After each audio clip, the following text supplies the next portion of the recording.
স্বাগতম জনাইছো আপোনালোক সকলোকে। মই আপোনালোকৰ সাগৰিকা।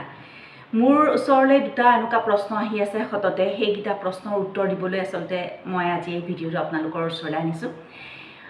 এইকেইটা প্ৰশ্ন আজিৰ কথা নহয়, আচলতে মোক বহু দিনৰ পৰাই সুধি আছে আৰু মাজে মাজে সুধিয়ে থাকে। গতিকে এই কথাটোৰ বিষয়ে মই ক'বলৈ আজি খুব বিতংভাৱে ক'ব বিচাৰিছোঁ, যিখিনি মোৰ জ্ঞানৰ ভিতৰত আছে, যিখিনি মই জানো। প্ৰথমটো হৈছে যে মোক এনেকুৱা ধৰণৰ প্ৰশ্ন কৰি আছে যে যদি আমি গধুৰ এক্সাৰচাইজ নকৰোঁ, জিম নকৰোঁ বা ৱেইট লিফ্ট নকৰোঁ বা গধুৰ এক্সাৰচাইজ আমি নকৰোঁ, তেনেহ'লে আমাক প্ৰ'টিন লাগে নে নালাগে।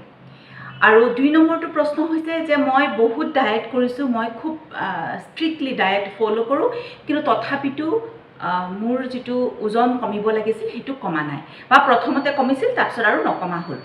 গতিকে এই দুটা প্ৰশ্নৰ উত্তৰত মই ক'ব বিচাৰোঁ যে প্ৰথম কথা হ'ল প্ৰ'টিনৰ যিটো কথা, প্ৰ'টিন আমি ল'ব লাগে নালাগে, সেইটো হৈছে কি আমি দিনটোত যিমান কাম কৰোঁ প্ৰত্যেকটো কামতে আমাৰ শৰীৰৰ শক্তি ক্ষয় হয়। আৰু আমি সৰু সুৰা দিনটোৰ ভিতৰত যিখিনি কাম কৰোঁ বা দৈনন্দিন জীৱনত আমি যিখিনি কাম কৰি থাকোঁ, সেই কামখিনিৰ কাৰণেও আমাক শক্তিৰ দৰকাৰ হয়, লগতে আমাৰ মাচল ক্ষতি হয়, আমাৰ মাংসপেশীয়ে কাম কৰে।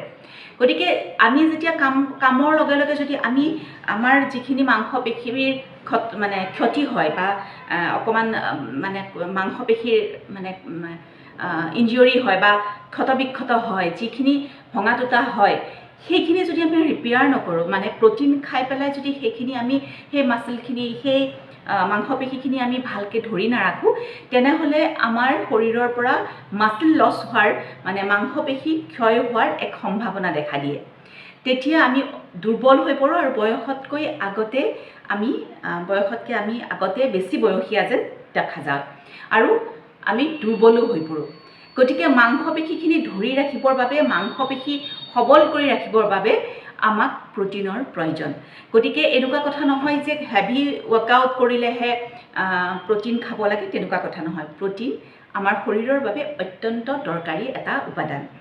আৰু প্ৰ'টিন আপুনি বঢ়াই দিয়াৰ লগে লগে, আমাৰ কাৰ্বহাইড্ৰেট কমাই দিয়াৰ লগে লগে প্ৰ'টিন খুব লাহে লাহে হজম হয়, যাৰ ফলত আমাৰ শৰীৰত খুব সোনকালে ভোক আমি অনুভৱ নকৰোঁ আৰু আমাৰ খাদ্যৰ তালিকাখন সীমিত হৈ পৰে। গতিকে প্ৰ'টিন খোৱাৰ এক উপকাৰিতা আছে যদি কোনোবাই ফেট লছ কৰিব বিচাৰিছে। আৰু এইখিনিতে মই ক'ব বিচাৰোঁ যে প্ৰ'টিন মানে অকল মাছ, মাংস, কণী ইয়াতেই যে প্ৰ'টিন পায় তেনেকুৱা কথা নহয়। প্ৰ'টিন আমাৰ বিভিন্ন দাইলত প্ৰ'টিন আছে। মচুৰ দাইল প্ৰ'টিন সমৃদ্ধ দাইল, গতিকে দাইলত আমি পাওঁ।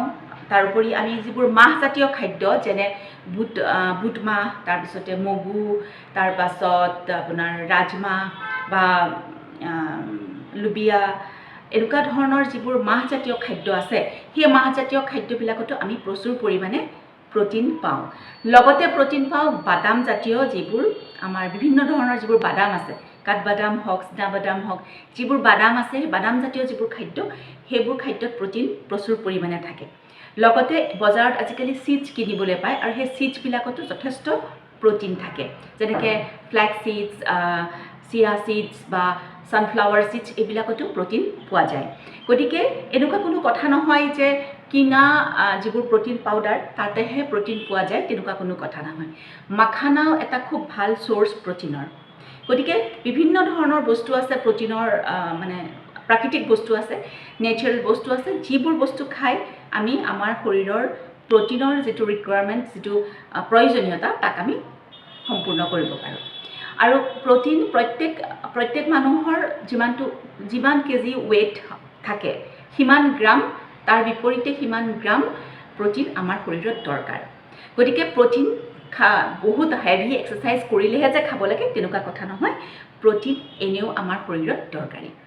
২ নম্বৰটো প্ৰশ্নৰ মই উত্তৰ দিব বিচাৰিছোঁ, যিটো কথা মোক সুধিয়ে থাকে বহুতে, যে মই বহুত ষ্ট্ৰিক্টলি ডায়েট কৰোঁ, কিন্তু ডায়েট কৰাৰ পিছতো মোৰ ৱেইট কমা নাই।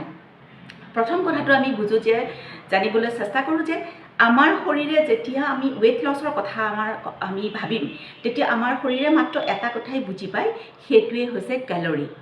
আপোনাক যদি গোটেই দিনটোৰ ভিতৰত আপুনি যিখিনি কাম কৰে, এক্সাৰচাইজ কৰে, খোৱা বোৱা কৰে, ৰন্ধা বঢ়া কৰে বা অফিচলৈ যায় বা যিকোনো কাম মুঠতে গোটেই দিনটোত যদি আপোনাক 1600 কেলৰি আপোনাক লাগে, ধৰা হওক যে 1600 কেলৰি আমাৰ প্ৰত্যেক দিনে আমাৰ শৰীৰত লাগে। যেতিয়া আমি কেলৰি ডেফিচিট কৰোঁ, কেলৰি কম খাওঁ, যেনে যদি 1600 কেলৰি আপোনাক প্ৰত্যেক দিনে লাগে, তেনেহ'লে আমি যদি 1200 কেলৰিৰ এখন ডায়েট ফ'ল' কৰোঁ, তেতিয়া 400 কেলৰি আমি আমাৰ ডিপ'জিটৰ পৰা আমি খৰচ কৰিম, শৰীৰে খৰচ কৰিব। গতিকে আমাৰ যিটো বেংক বেলেঞ্চ, সেই বেংক বেলেঞ্চটো আমাৰ কমি যাব, কাৰণ ইনকাম আমাৰ কম হৈছে। যেতিয়া এই বস্তুটো চলি থাকিব, তেতিয়া শৰীৰে সেই 400 কেলৰি আমি শৰীৰত জমা হোৱা যিখিনি আনুষংগিক ফেট, তাৰ পৰা খৰচ কৰিব, সেই কেলৰিখিনি খৰচ কৰিব। ফলত আমাৰ ৱেইট কমি গৈ থাকিব। কিন্তু এটা সময় আহিব, যিটো আমাৰ হিউমেন নেচাৰ, সেইটো হৈছে যে এটা সময়ৰ পিছত আমাৰো এনেকুৱা ধৰণৰ এটা মনোভাৱ থাকে যে যেতিয়া ইনকাম কম হয়, তেতিয়া খৰচো কমাই দিয়া হয়। ঠিক তেনেদৰে শৰীৰেও সেইটো কাম কৰে। যেতিয়া দেখে যে শৰীৰলৈ অধিক কেলৰি অহা নাই, তেতিয়া শৰীৰে সেই কেলৰিখিনি যিমান 1200 কেলৰি যিমান আহিছিল, সেই কেলৰিখিনিৰে শৰীৰ চলাবলৈ আৰম্ভ কৰে। আৰু লগে লগে কি হয়, 1200 কেলৰিৰে শৰীৰ চলিবলৈ আৰম্ভ কৰে আৰু আপোনাক 1600 কেলৰিৰ যিটো অভাৱ, সেইটো নোহোৱা কৰি পেলায় আৰু 1600 কেলৰি দৰকাৰ নোহোৱা কৰি পেলায়। ফলত কি হয়, যিমানটো ৱেইট থাকে সিমানটোতে ৱেইট ৰৈ যায়, ৱেইট নকমা হয়। আৰু ইয়াকে কয় মেটাবলিক এডাপ্টেশ্যন। গতিকে এইখিনিতে মই ক'ব বিচাৰোঁ, যেতিয়া মেটাবলিক এডাপ্টেশ্যন শৰীৰে হৈ যায়, তেতিয়াই আমাৰ যিমানটো কেলৰি আমি খাওঁ, সিমানটোহে আমাৰ শৰীৰে খৰচ কৰে। এতিয়া কথাটো হৈছে, সেইকাৰণে আমাক দৰকাৰ হয় চিট মিলৰ। যেতিয়া আমাৰ চিট মিল হয়, চিট মিলত আমি যেতিয়া কেলৰি খাওঁ বা বেলেগ ধৰণৰ বস্তু খাওঁ ডায়েট বাদ দি, তেতিয়া আমি আচলতে আমাৰ শৰীৰক বুজাওঁ যে আমাৰ ইনকাম কম হোৱা নাই, আমাৰ কেলৰি কম হোৱা নাই, আমাৰ কেলৰি ঠিকে আছে, গতিকে তুমি খৰচ কৰা, একো অসুবিধা নাই বুলি আমি আমাৰ শৰীৰক অলপ বুদ্ধু বনাওঁ। আৰু যেতিয়াই আমি সেই কেলৰিটো খাই দিওঁ, চিট মিল যেতিয়া আমি খাওঁ, তেতিয়া আমাৰ শৰীৰে ভাবে, নহয়, আচলতে এইটো কথা নহয়, আচলতে আমাৰ ইনকাম হৈ আছে, আমি খৰচ কৰিব পাৰোঁ। সেই যেতিয়া অকণমান খেলি মেলি লাগি যায়, তেতিয়া আকৌ যেতিয়া বেকটো আমি আমাৰ ডায়েটলৈ আহি যাওঁ, তেতিয়া শৰীৰে কাম কৰিবলৈ আৰম্ভ কৰে আৰু শৰীৰে নিজৰ শৰীৰটোক আকৌ কেলৰি খৰচ কৰাবলৈ আৰম্ভ কৰে। তেতিয়া 1200 কেলৰি খালেও আপোনাৰ 1600 কেলৰি খৰচ হয়।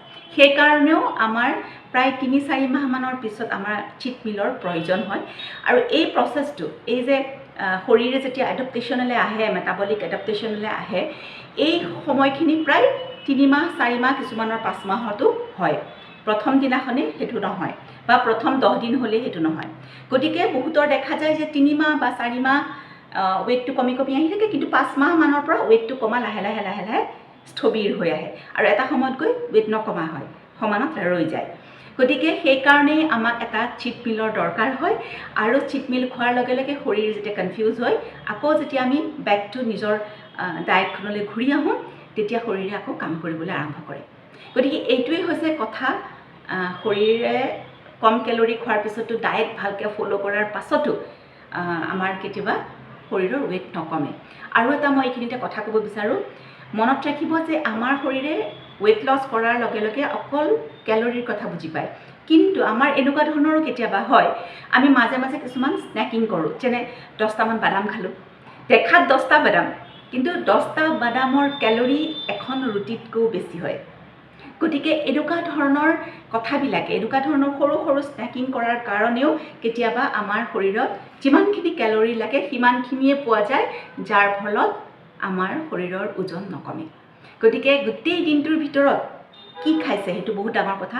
এচামুচ ভুজিয়া, এচামুচ নিমকি, কিবা নিমখীয়া কিবা, বা 4-5টা বাদাম ভাবা যায় যে এইটোনো কি কৰিব, কিন্তু সেইটোৱেই খেলি মেলি কৰে। গতিকে এনেকুৱা ধৰণৰ সৰু সৰু কথাবিলাকো খুব গুৰুত্ব সহকাৰে ল'ব আৰু নিজৰ ডায়েটখনত খুব ধুনীয়াকৈ এটা চিজিলকৈ নিজৰ ডায়েটখন আৰম্ভ কৰক। আৰু মই কোৱা এই গোটেই কথাখিনি অকণমান মন দি নিজৰ ডায়েটখনত লগত মন দি চলক। মই আশা কৰোঁ মোৰ এই কথাখিনি আপোনালোকক সহায় কৰিব। মোৰ এই ভিডিঅ'টো আপোনালোকে ইমান দেৰি চাই আছে, তাৰ বাবে ধন্যবাদ।